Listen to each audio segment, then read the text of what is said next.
Good morning, everyone. Thank you for being here today. I'm Art Linares. I'm the ranking member of the Children's Committee here in Hartford. I'm the state senator for the 33rd.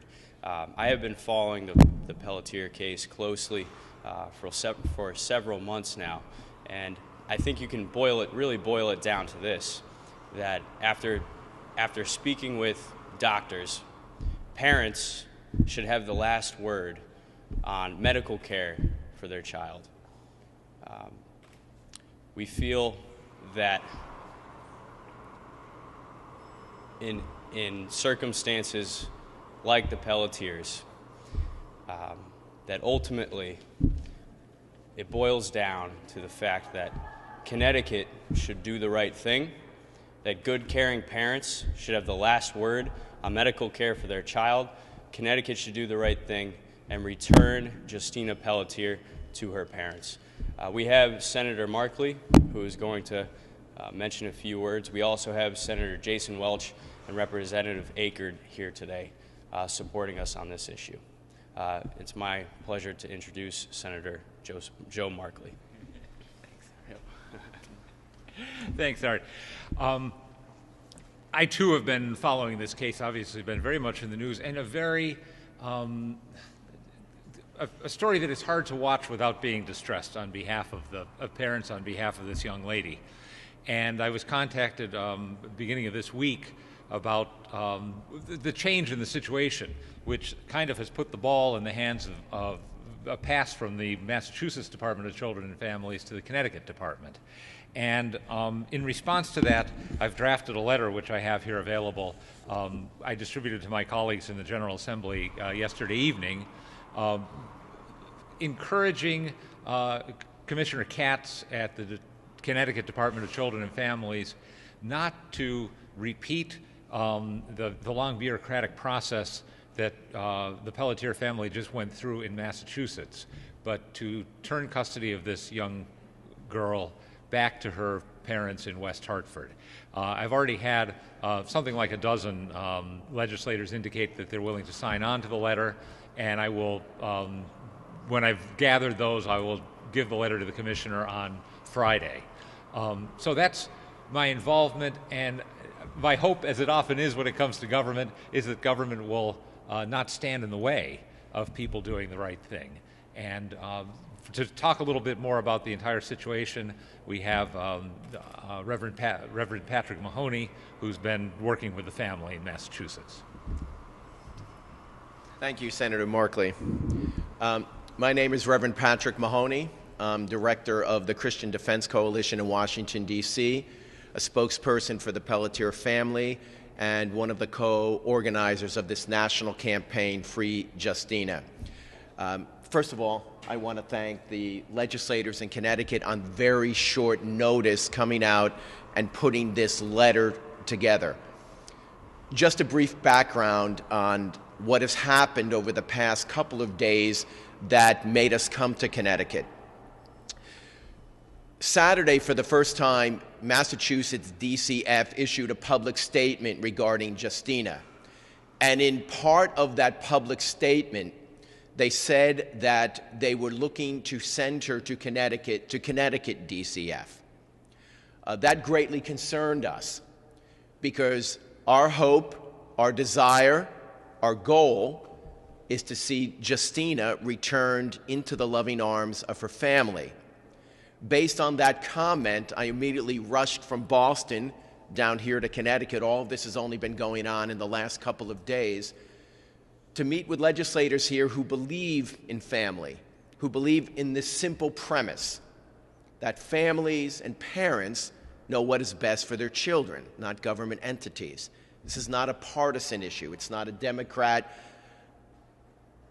Republican, conservative, liberal issue. It's an issue of justice. It's a family issue that should bring all concerned people together.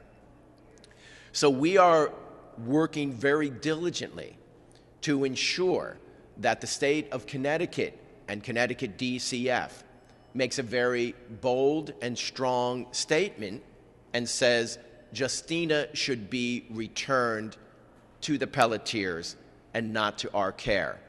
Now, some important things happened in court on Monday in Boston, 3 critical issues, and there's been a lot of confusion about that. One, there was a gag order against the Pelletier family. We felt all along this was unjust, this was unconstitutional. Mr. Pelletier, his family could not speak out. Mr. Pelletier, as a loving father, felt compelled several weeks ago to speak out on Justina's deteriorating care.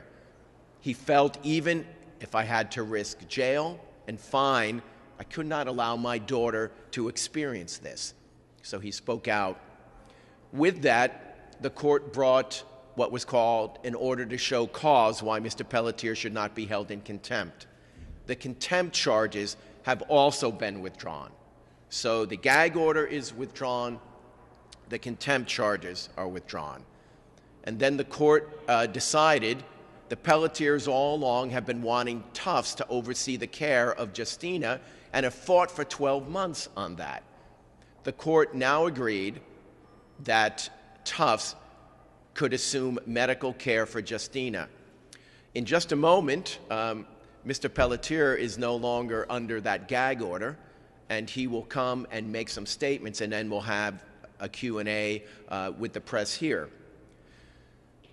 But I think it's critical to point out that we can see in the last 13 months how Justina has done under the care of Massachusetts DCF. She was ice skating with family 13 months ago when she was under the care of her parents. Now she's in a wheelchair and has to be transported around. One would make the assumption if there was some sort of mistreatment on the part of the parents, we would see an improvement in the care of Justina and the condition. That has simply not been the case. We also believe that Massachusetts DCF, once the fundamental problem of dueling diagnosis has been removed between Boston Children's Hospital and Tufts, that there's no roadblock, there's no impediment on the part of DCF to turn Justina back over to the Pelletiers. There's also some other troubling news. Justina had an individual education program here in Connecticut. She has not had that for 13 months in Massachusetts. She has not been taught, and there's been a serious decline in her educational process. Next week, I'm based in Washington, D.C. I'm going to be meeting with members of Congress to consider oversight hearings because clearly federal laws have been broken in the treatment and care of Justina. The Pelletiers are Catholic. Justina could not go to Mass on Christmas Eve, on Christmas, on Easter. The Pelletiers have asked that priests see her, which did not happen. This is especially significant because today is Ash Wednesday and the beginning of Lent. So all of these things point to what we always know in our heart, and that is parents know best. And that's what we want to see here. Justina back in the care of her parents. So Lou, it's nice to know that you can come and speak to the press and not have to worry about being dragged into court and facing any jail or fines. Oh, the final thing, and I talked to the Pelletiers about this, this is bankrupting the Pelletier family. They are facing serious economic challenges. I am not going to elaborate on that, but the freejustina.com, those resources help the Pelletiers. They've been fighting, and there are serious threats to their financial condition because of this. These are all the things that the media has not, or excuse me, the general public has not seen. And through the media being here today and Mr. Pelletier allowed to speak, we can start addressing some of these issues. So Lou, if you would just come and share a statement, and then any Q&A that you might want to have. By the way, thank you for coming out. We know that an important visitor is in your state today, and we are glad that you came out here. So Lou, why don't you share? First of all, thank you everybody for attending on this pretty busy day here in the state of Connecticut. I would like to first of all thank Senator Markley and Linares and the rest of the troops here for helping put this together. Obviously, Reverend Pat. our family has gone through 13 months of any family's worst nightmare, that any hospital could take a child away from a family that was doing no wrong and have no recourse as far as getting her back. You know, for 2 years, she's been under the care and the well-skilled care of Tufts Medical Center, led by Dr. Mark Corson, one of the leading mitochondrial doctors in the country, and being treated successfully, going to school, ice skating, playing with the dogs. You know, up until literally a week and a half before this all happened last February 10th, which was January 23rd, her grandma's 92nd birthday, she ice skated for her. She gets the flu in early February, conditions deteriorate rapidly, which is unfortunately when you have mito, your body just doesn't fight things the way other folks can. And you know, a decision was made that by her main doctor at Dr. Corson at Tufts that she needs to be seen by her stomach doctor. Unfortunately, he and the rest of his GI team the month earlier had transferred over from Tufts to Boston Children's Hospital. So on a snowy February 10th evening, she went by ambulance from Connecticut Children's to Boston Children's. And within a few hours of her arrival, a young neurologist came along and said, "Oh, there's no such thing as mitochondrial disease." Didn't say what his game plan was, but we're going to try a different approach, which we went along with. We were game. We're trying to get our daughter better. But within a very short period of time, they had decided what she had was not medical, was in her head. And even though everything that's been done has been medically diagnosed, medically verified, and as they would say, insurance approved, nothing was done by pushy parents making something happen. But on February 13th of 2013, my wife was given a sheet of paper called the Guidelines of Care for Justina Pelletier, which just crushed us. It says, you will not be allowed to speak to any doctors, including her Tufts doctors. You will not be able to see the doctor you came here to see, Dr. Alex Flores, world expert on GI motility and mitochondrial disease. We are taking over. We are taking her off all her medications. She had tachycardia, rapid heart rate. They took her off that, and a number of different things. When you have mitochondrial disease, you have serious vitamin deficiencies, which is because mitochondrial is your energy, was taken off that. And what has happened since February 10th, her condition is now where she was ice skating going to school, where now she's pretty much paralyzed below the hips, very little body strength above. Educationally, she's dropped to, they think, to the second grade level. She's been put through hell, through no fault of her own, through no fault of her parents who have just followed their doctor's advice. And as I've said a few times before, Tufts Medical Center is not exactly Bob's hospital. They're one of the top medical facilities in the country. So by us saying on February 13th, we don't agree with what you're doing, February 14th, I want to discharge my daughter to take her back to Tufts for an already pre-scheduled appointment with Dr. Corson. And then that's where the nightmare totally began, where they brought in DCF, took custody, saying we weren't following their protocol, which was to say everything she had was in her head. It was not medical. And now it's March 5th, over a year later, almost 13 months later, and here we are. We have a daughter who's dying. She's in pain 24 hours a day because they've ignored it. And the crush it's done to her, what it's done to our family, financially, when you're fighting, as I said, David against not one Goliath, but two. We're fighting state of Massachusetts and DCF, and we're fighting Harvard, Boston Children's Hospitals. And their pockets are a little bit deeper than ours. But as you saw a few weeks ago, I decided I could not stand back anymore. I want to God bless Bull Berman here in the audience, because if it wasn't for him breaking this story, my daughter today could be deceased. It started the groundswell to pick up. So for the media that is coming on board to understand what our family's been going through, I can't be thankful enough. Some good progress was made this past Monday, but we're a long way to go to get across the finish line. So I think to answer any questions that people might have, I think is probably the next best thing. So I would like to open it up to any questions that people might have. And the legislators feel free, if it involves them, to share. So any questions?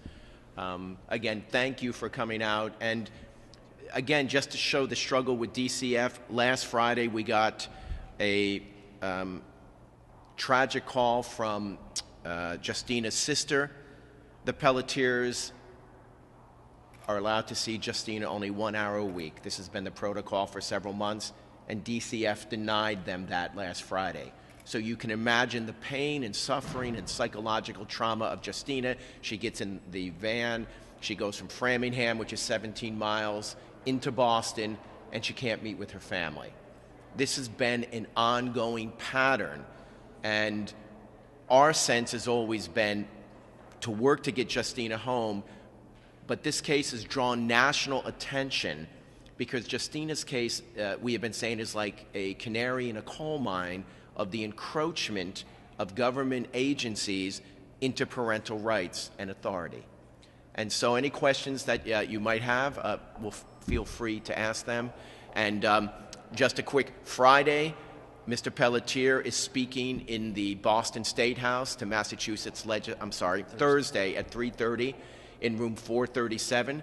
Thursday at 3:30 in room 437. He's speaking to Massachusetts legislators. Then I fly back to Washington, D.C. We have an aggressive social media campaign. You can ask Judge Johnston if his phone's been ringing, and you can ask members of DCF if their phones have been ringing. We go to Washington, D.C., and we're trying to get Mr. Pelletier down to Washington, D.C., because there's clearly federal law that's been broken here.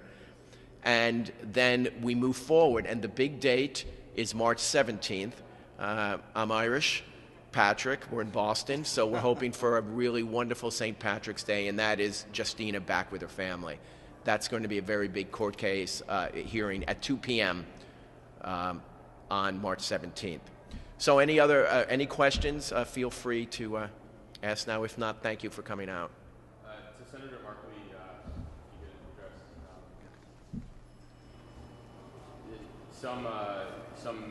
there's been a lot of families that have come forward nationwide, actually, in support of the Pelletier family since this case first hit the media, first was made public on November 18, 2013. Some have asked why it's taken so long for lawmakers to get involved.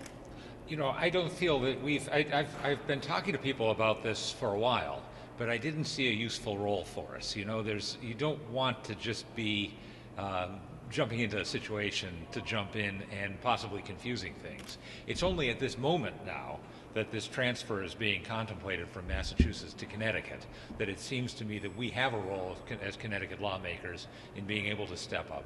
I know the state, the Child Advocate has been a party to the Connecticut Child Advocate has been a party to what's been going on in the dispute in Massachusetts, and I kind of felt like there were enough lawyers and politicians in that room already. But now that it's here, I think it's important. This is the moment when we can stand up and make a difference as to what happens, what the next step is. So some critics and skeptics and people who hear this case sometimes have raised the question or asked or said, but I just feel like there's something missing in this story. They wonder if there's some hidden item about the parents, about Lou Pelletier and Linda, that hasn't come out yet, some facet of prior abuse or some fact that we're missing here. Did you ever feel that way, and what's led you now to take such a strong public stance?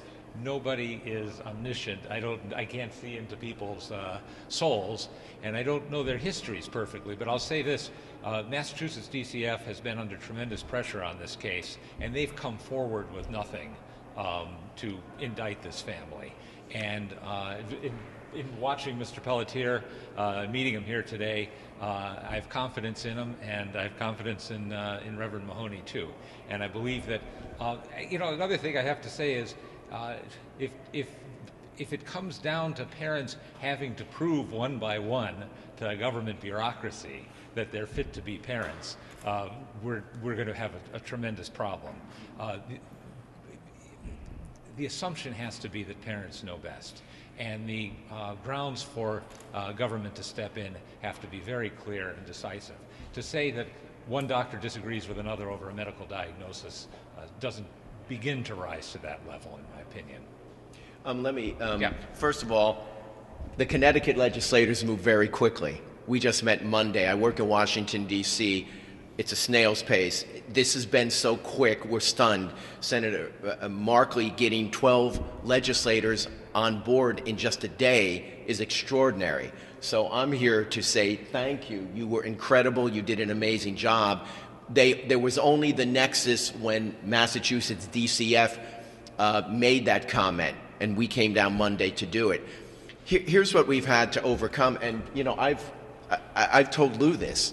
When I first heard the case, everybody goes through that, because the hurdle is this: it's easier for us to want to believe or wrap our brains around the fact that a family is mistreating their child than the alternative to that. And the alternative to that is what has happened in this case. And that is, with impunity, government agencies and courts have removed a child from the loving care of their parents. And so that's that obstacle. No one wants to believe that reality, but that's what's happened. And I always say, if DCF Massachusetts in 13 months could have found anything, Mr. Pelletier not paying a parking ticket, I mean, anything, it would have come up. And you know what? Just simple 2 and 2 kind of equals 4. 13 months ago, she was ice skating. Justina was being educated, living a productive, wonderful life. Under the state of Massachusetts, she's now in a wheelchair, her health is deteriorating, and she's dropped to a second-grade educational level. So I would just simply say, who is the abusive party here? And I would just leave that question open to people. Is she still at the Wayside facility right now? So there's been some confusion over whether she's actually been transferred to Tufts or whether she's still at Wayside, where she is. As of today, she is still at the Wayside facility.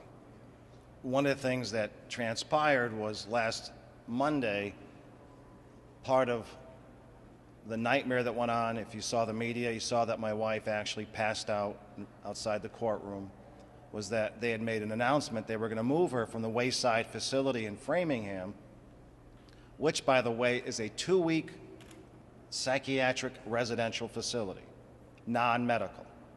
She's been there 6-7 weeks. They had announced in the courtroom they were going to move her to Merrimack to a facility called the Shared Living Collaborative. 2 days later, Shared Living Collaborative said, no, we want nothing to do with Ms. Pelletier at this point because of all the media scrutiny. So basically, she's in a facility that's designed to keep people 2 weeks or less and non-medical, and she's been there 6-7+ weeks. We were there the Friday before the court in our weekly visit, and I mention this because it's very important. Justina's shirt bottom had happened to lift up, and my wife and daughters saw the severe dark red lines coming out of her port where her surgery was. That's sepsis. It's poison. If we didn't raise the red flag, DCF officials were in there laughing. She could be in serious medical shape, even worse today, or not be here today. So that is, unfortunately, the government activity. Another piece of this, Connecticut DCF has actually been to our house twice during this process and has passed us with flying colors. But what's very interesting is the state of Massachusetts DCF, in all the 13 months, has never come to the Pelletier household in West Hartford, Connecticut. So you tell me, you put the pieces together. Excuse me? I think just because early on, at some point, the judge was making inclinations that he might like to get her out of, as I say, kick the can down the road, get her out of the state of Mass, out of his courthouse, into Massachusetts. So we've been investigated by Connecticut DCF, passed with flying colors. And again, you just see the condition. And, Lou and I have been very honest. Everyone struggles with that question. And we felt, many of the national media have asked it, that it was important. When we first got involved, I'm sure the legislators here, legal teams that are involved, no one wants to be involved in a case that they don't know all the... So we were very candid about that and direct. And we looked at this and we explored it and we examined it. And again, that is the biggest challenge. That's actually, Bo, that's a good question, because that's kind of the brushback. And I know the legislators might not address this, but perhaps many of their colleagues are going, man, are you sure you should, be involved in this case? So we just look at the facts and we just say, this is what's happening. And here's the bottom line. If there was something wrong with the Pelletiers, why would DCF have said, we want to get Justina back to Connecticut so she be with the family? It doesn't add up. So we're moving forward. We don't want to bring this national campaign to Connecticut. I'm sure the legislators have other things to do with their phone lines than to hear from people all across the nation. And let's just hope March 17th there's a proper resolution here. Again, thank you so much for coming out, and thank to the legislators.